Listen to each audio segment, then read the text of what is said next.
Elemento importante fue la venta de bonos la semana pasada por un monto total de 1.740 millones de dólares.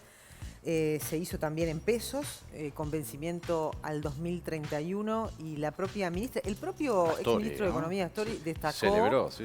y celebró esta transacción en muy buenas condiciones para el Uruguay, que pone a la moneda uruguaya en una situación de prestigio internacional, es decir, y esto lo han reconocido en todos los sectores políticos, ¿no? Da confianza al Uruguay, la confianza de los inversores en la moneda uruguaya. Y esto, de algún modo, también es algo que tenemos que celebrar. Ya vamos a estar tomando seguramente la impresión de Gustavo Iturralde sobre este asunto, y también de Agustín Iturralde sobre este asunto. Y también en lo que tiene que ver con el comportamiento de la economía uruguaya, ¿no? El Banco Central habla de un estancamiento. Hay que ver desde su centro de estudios si se tiene la misma percepción. Por ejemplo, en lo que hace a la inflación. La inflación está en el rango meta del gobierno por primera vez en 3 años, está en el 6,76%, el rango va entre el 3 y el 7, la proyección del Banco Central como meta de senda es proyectar una inflación del 6,3 al cierre de este año y del 5,2 al cierre del 2022. Hay que ver si desde el Centro de Estudios para el Desarrollo se está estimando la misma proyección que el Banco Central. Vamos a saludarlo, Agustín, que está ahí vía Zoom, agradecerte por madrugar con nosotros esta mañana. ¿Cómo estás? Buenos días, ¿qué tal? ¿Cómo Hola. están? Gusto estar en contacto. Todo bien, todo bien. Bueno, estábamos hablando de muchas cosas esperándote y ya queríamos preguntarte. Me parece que lo primero sería si tienen medido ustedes cómo ha impactado en la economía las medidas restrictivas sanitarias, ¿no? De movilidad tanto en abril como en mayo. ¿Ya pueden tener una medición ustedes de eso?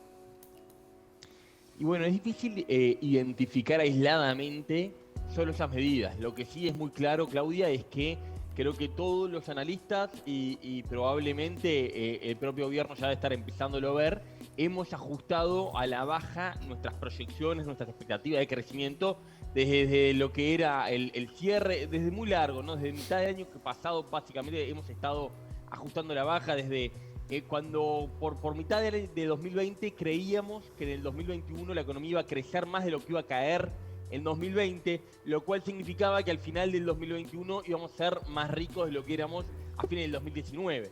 Bueno, eso ya hace tiempo que no lo creemos y de hecho hemos venido ajustando.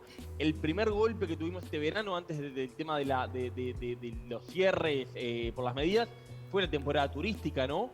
Básicamente una no temporada turística tuvimos, que eso no hizo que el primer trimestre, que bueno, son los datos que van a salir el mes que viene oficiales, ya fuera bastante complicado, y a la vez, bueno, como vos decís, las medidas que se continúan, que estiran el tiempo, las restricciones, una movilidad no normal, llamámosle, hace que sigamos ajustando. Es- Para responder tu pregunta, no tenemos una estimación específica de eso. Sí hemos venido ajustando nuestras estimaciones a la baja. Bueno, hoy en día nosotros estamos esperando un crecimiento del entorno de 2,8 puntos del PBI para este 2021, cuando al inicio del año estábamos algo por encima de 3.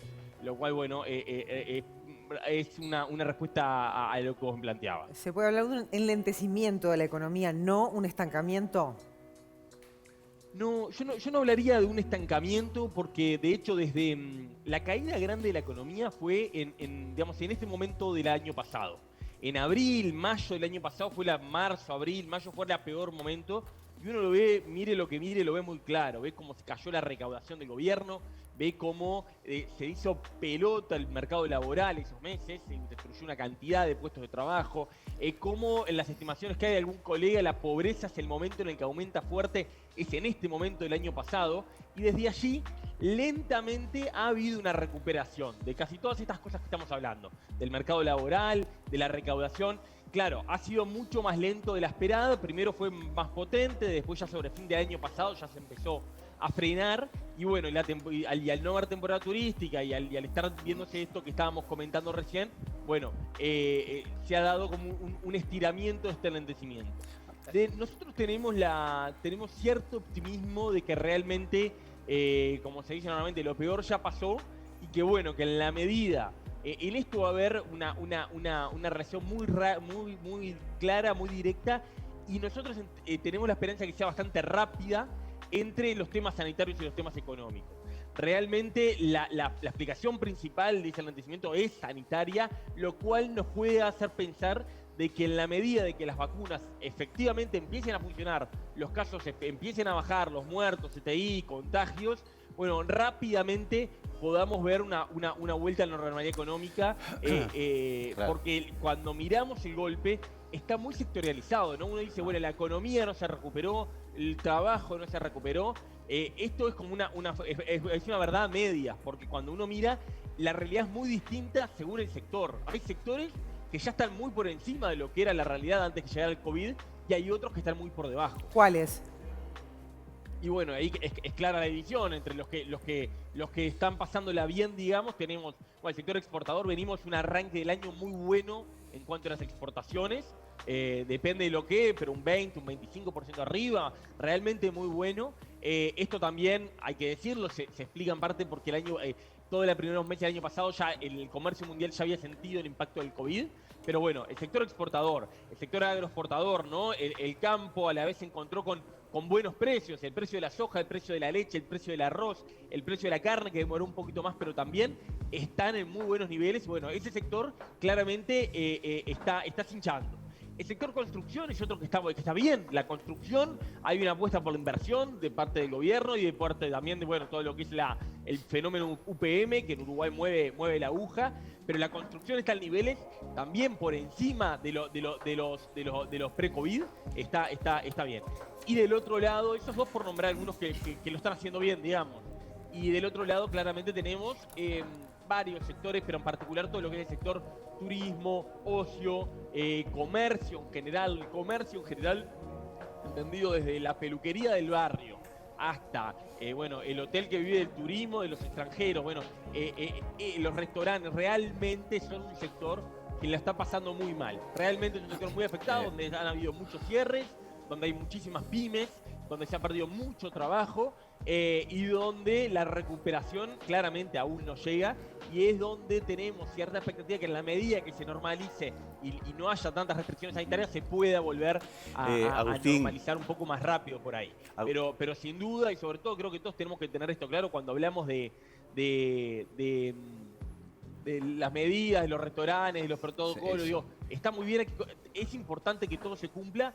No podemos perder de vista el enorme sacrificio y costo que han pagado los comercios y bueno, que han sido los sectores más afectados. Agustín, yo te quería preguntar si en esa proyección que tú haces del 2,8 para este año se tiene en cuenta justamente estos sectores que posiblemente comiencen de alguna manera a reactivarse a partir del próximo mes, cuando todos esperamos que de alguna forma esas medidas restrictivas comiencen a flexibilizarse en función de una evolución de la pandemia que parece que bueno, va disminuyendo el número de casos, va aumentando el porcentaje de uruguayos vacunados. ¿En esa proyección se tiene en cuenta esa posibilidad? Sí, es más, te diré, esa proyección, yo creo que si en esto, la realidad es que estamos sobre desconocido, ¿no? Pero la proyección asume esa realidad. Te lo pondría de la otra forma para afirmar tu punto. En el caso de que las vacunas no funcionaran, que esto fallaría, bueno, ahí vamos a tener todos que recalcular varias cosas. Bien. El primero que va a tener que recalcular es el gobierno. El gasto social, el otro día escuchaba en varios canales el tema de la discusión de si gasta mucho, poco, más o menos que el año pasado. Claramente el gasto anunciado está muy concentrado en esta primera parte del año. Si la pandemia, como vos estás diciendo, no cede y continúa, bueno, el gobierno va a tener que salir a poner más recursos para algunos sectores, para empresas en problemas y para personas en problemas. Entonces los economistas vamos quizás a tener que volver a ajustar a la baja. Esta proyección asume este 2,8 que está, el otro día salió la encuesta de expectativas del Banco Central, que el promedio de la encuesta está creo que en 2,7 si no me equivoco, o 2,660 y algo, está algo muy poquito por arriba del promedio. Creo que asume eso. También podría pasar un poco lo contrario, ¿no? Y como estamos en terreno desconocido, no lo podemos controlar del todo. podría pasar, el otro día unos colegas de la consultora Exante mostraban que el año pasado hubo un aumento en el ahorro de los uruguayos. Un dato que la verdad no todos teníamos en el mapa y fue sorprendente que el año pasado los uruguayos lograron ahorrar más de lo que venían ahorrando. Bueno, no salían, ¿no? No salían. Claro, no viajaban. No se viajaba ni se gastaba poco, había mucha restricción. Sí, exactamente, sin duda. Y hubo, en ese sentido hubo varias cosas. La gente compró más autos 0 kilómetros, porque claro, no viajó, la clase media con cierto poder adquisitivo cambió un poco su patrón de consumo. Ahora, también nos puede estar hablando de que hubo una represión del consumo y que de repente cuando esto se normalice tenemos cierto boom del consumo, de restaurantes, de turismo que puede impulsar. Ahora, Agustín, tampoco podemos descartar. Lo mismo con el desempleo, ¿no? Porque si uno ve la cifra de desempleo de marzo de 9,7, que vuelve a estar por debajo de los 2 dígitos, esto es por lo mismo, porque la gente no ha salido, no se ha volcado al mercado de trabajo. ¿Qué puede pasar con esa cifra cuando se terminen las restricciones y en el mes siguiente, junio, bueno, haya más gente queriendo trabajar? Sí. Yo creo que el dato de desempleo hoy en día sirve para bastante poco. Porque, por lo que vos decís, Claudia, el dato de desempleo está sumido en una enorme volatilidad por quién efectivamente va a buscar trabajo y quién no va a buscar trabajo. El año pasado fue clarísimo cuando se destruyeron en 2 meses decenas y decenas de miles de puestos de trabajo y el desempleo no aumentaba porque la gente no salía a buscar trabajo. Entonces creo que el dato del empleo, en vez del desempleo, del empleo, es un poco más noble, engaña menos y nos muestra un poco mejor la realidad del mercado de trabajo. Y bueno, lo que nos dice es algo parecido a lo que venimos hablando. Hay una recuperación, desde el año pasado se viene recuperando muy lentamente y más lentamente de lo que hubiéramos esperado, y en los últimos meses, y acá sí bien atado yo creo a las nuevas medidas de la pandemia, bien atado a lo que estamos conversando hoy, en algunos lugares y en particular en las zonas metropolitanas, en zonas urbanas y en Montevideo, hubo un leve retroceso del empleo que no había habido. En el último trimestre móvil, por menos nosotros estamos viendo en el CED que el empleo en el interior siguió mejorando, pero el empleo en Montevideo empezó a caer y lo que termina siendo que básicamente el empleo está estancado. Globalmente Uruguay tiene, el empleo dejó de mejorar hace un par de meses. Está por eso, pero ustedes tienen medido en situaciones de no estancamiento, el desempleo estaría seguramente cercano al 12% quizá, ¿no? ¿Qué estimación se puede hacer en ese sentido? Sí. Como vos decís, si la tasa de actividad, que es el denominador de la tasa de desempleo, no fuera normal, como vos decís, sin duda tendríamos niveles de desempleo mucho más altos podemos verlo claramente. Agustín, cuando hablamos de desempleo, cuando hablamos de que la gente no llega a fin de mes, porque no le alcanza la guita, no le alcanza el dinero, y celebramos esto de la colocación de bonos en el exterior, digo, para explicarle a la señora que nos está mirando ahora o al desempleado que está mirando ahora, ¿qué es lo que celebramos? ¿Por qué es bueno esta colocación de bonos y de alguna manera cómo puede repercutir a futuro o no en la posibilidad de un ingreso mejor en tu casa o en la generación de empleo? Es una buena pregunta. Es difícil a veces conectar las cosas crudas de la economía con la vida de las personas, pero creo que hay que hacer el esfuerzo. Lo primero creo que es separar lo que es la política fiscal de la gestión de la deuda, que a veces se confunde, ¿no? El decir, bueno, están muy vinculados porque obviamente la política fiscal, si tú tenés déficit, precisás financiar ese déficit y ahí aparece la deuda, pero festejar una colocación de deuda no necesariamente estar de acuerdo con el déficit. Pero ¿qué es que como tengo déficit y eso ya está ahí, y con la economía estancada creo que mucho más no se puede batir el déficit porque implicaría que el Estado se retraiga mucho más cuando en muchos sectores precisa que esté ayudando, lo mejor es poder financiar ese déficit con la menor tasa de interés posible. Okay. Si yo realmente tengo una emergencia familiar, tengo un problema en mi casa, se me enferma mi hijo, tengo que hacer un gasto inesperado y no tengo plata y la tengo que ir a pedir, obviamente es mejor lograr que nos las presten a la menor tasa de interés posible. Y en ese sentido, realmente la colocación de deuda de la semana pasada fue muy buena. Uruguay logró emitir bonos de deuda global. Hay dos datos muy buenos. Uno, que es el primer país emergente que coloca deuda en su moneda local. Uruguay hacía varios años que no colocaba en pesos. Sí había empezado a tener una política de colocar en UI, que son los pesos ajustados por inflaciones. Bueno, yo te debo plata en pesos, pero que se ajusta por inflación. Entonces, el que te presta plata se cubre de la inflación con la UI. En este caso, directamente en pesos nominal, lo cual fue muy bueno porque lo que hace Uruguay es dejar de estar endeudado en dólares, que siempre es peor estar endeudado en una moneda que no es la tuya, porque si mañana devaluamos, lo que fuera, pueden haber desajustes muy grandes. Bueno, en la crisis del 82 y la del 2002, todos lo deberíamos haber aprendido esto, tanto el gobierno como los privados. Y lo segundo muy bueno es que la deuda que colocó en dólares, que fue una parte menor, la colocó realmente a tasas muy bajas. La colocó 8 décimas, 0,8 más caro que lo que se coloca en la deuda de Estados Unidos. Realmente fue muy bueno, es la colocación más barata. Solo Chile logró colocar apenitas por debajo de Uruguay, cuando la situación de Chile fiscal, estoy hablando fiscal, es francamente mejor que la uruguaya en los últimos años. Entonces, realmente fue una buena colocación que está empujada y está ayudada porque las tasas de interés en el mundo están bajas. Claro. Los países quieren que haya recuperación, los gobiernos están empujando tasas de interés bajas para que haya crédito, para que haya consumo, para que empiece la rueda a rodar, valga la redundancia. Ahora, eso nos ayuda a conseguir deuda barata. Claro, hay que tener claro que esto no es para siempre, que esto puede cambiar, que mañana el viento puede cambiar, subir las tasas, que nos dejen de prestar. Claro. Es deuda, igual es deuda igual. Sigue siendo. Ahora, Agustín, pero esto, dicho por la propia ministra, trae confianza a los inversores y a las inversiones, ¿no? Y ahí es donde se liga con el crecimiento de la economía uruguaya, ¿no? Pues si vienen inversiones, hay mano de obra y demás. ¿A qué otras cuestiones se le pueden echar mano? Se ha hablado mucho de la reforma de la seguridad social, ¿no? Que eso es más bien una cosa más a largo plazo, ¿no? Pero ¿qué otros aspectos ves vos que deberían de tenerse en cuenta por parte de este gobierno, ¿no? La otra vez escuchaba a María Dolores Benavente decir que hay que librar los recursos que hoy están en el Estado hacia el sector privado como forma de recuperar la economía. También, ¿vos qué opinás? Creo que es bien interesante. Sin duda en el mediano plazo hay que solucionar el tema, reequilibrar las cuentas públicas.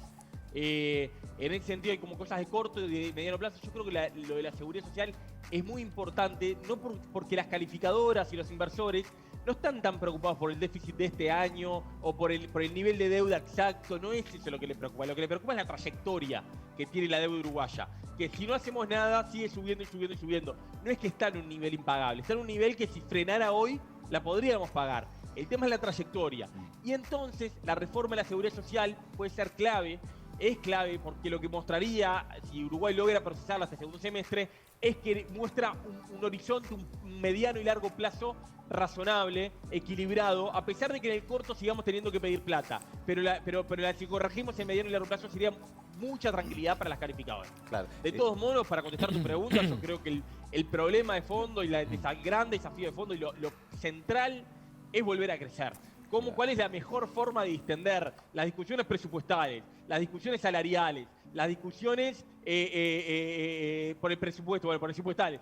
Sin duda el crecimiento distiende todo esto, porque el crecimiento es que se agranda lo que hay, baja la tensión de las pujas distributivas, se agranda lo que hay para repartir. Y Uruguay hace 6 años que básicamente no crece. En 2015 no creció, los 4 años que siguieron creció muy poquito, y el año pasado ni que hablar que fue una caída fenomenal de la economía uruguaya. Lograr reparar los fundamentos que hacen que Uruguay no esté creciendo es el gran desafío, es lo principal, es mucho más importante que el déficit, porque eso mismo va a ayudar a recuperar el déficit. ¿Dónde están esos? Bueno, yo creo que hay una competitividad de la economía que ha caído, dejó de ser competitiva la economía uruguaya, cayó la inversión, como cayó la inversión cayó el empleo, como cayó el empleo y la recaudación del Estado dejó de aumentar. Bueno, hay toda una calecita. ¿Cómo se repara el fondo de esta calecita? Bueno, recuperando, recomponiendo la competitividad de la economía uruguaya. Agustín. ¿Y esto de qué se trata? Bueno, uno puede decir, bueno, ser competitivo es bajar salarios, bajar costos. Creo que no es necesario, creo que nadie sinceramente cree que ese es el camino. El camino es ser más productivos. Tenemos costos salariales hoy en día mayores que los que teníamos en el 2002, 3, 4, por suerte, porque somos un país que creció, que tiene costos mayores. Bueno, tenemos que contraponer eso con mayores niveles de productividad, temas logísticos, nombro un par de cosas claras. Temas logísticos, que Uruguay tiene problemas logísticos, lo que sale el manejo de contenedores, lo que sale el puerto de Montevideo, lo que sale transportar dentro del territorio nacional por nuestras rutas. Temas regulatorios, mercado laboral. El mercado laboral uruguayo tiene problemas regulatorios, lo dicen varios índices internacionales. Es un tema difícil, delicado de conversar, pero tenemos problemas de competitividad. Inserción internacional es otro tema que tiene mucho que ver con esto. Bueno, recomponiendo la competitividad es el camino de fondo solucionar estas cosas. Agustín, en una oración solamente, porque creo que tenemos que cerrar, Sí, ¿no, sí, Claudia? sí, Va a ser tema esta semana la interpelación a la ministra. En una frase, ¿considerás que es justa esa interpelación? ¿Considerás que existió un error administrativo en el caso Alfi? En una oración, Creo que es claro que es un tema político, ¿no? Es un tema que no había ninguna ilegalidad. Me parece que es claro que la ley de inversión es una ley muy importante que se votó en el gobierno de Sanguinetti, se usó muchísimo los gobiernos del Frente Amplio, y que es muy transparente cuáles son los criterios para otorgar beneficios. Y es claro que en este caso se estaban dados los criterios. Es claro que no hay ninguna ilegalidad de ningún tipo. Bueno. Desde ahí hay un tema político y ahí prefiero no entrar. Agustín, gracias por acompañarnos esta mañana, muy gentil. Muchas gracias a ustedes por la invitación.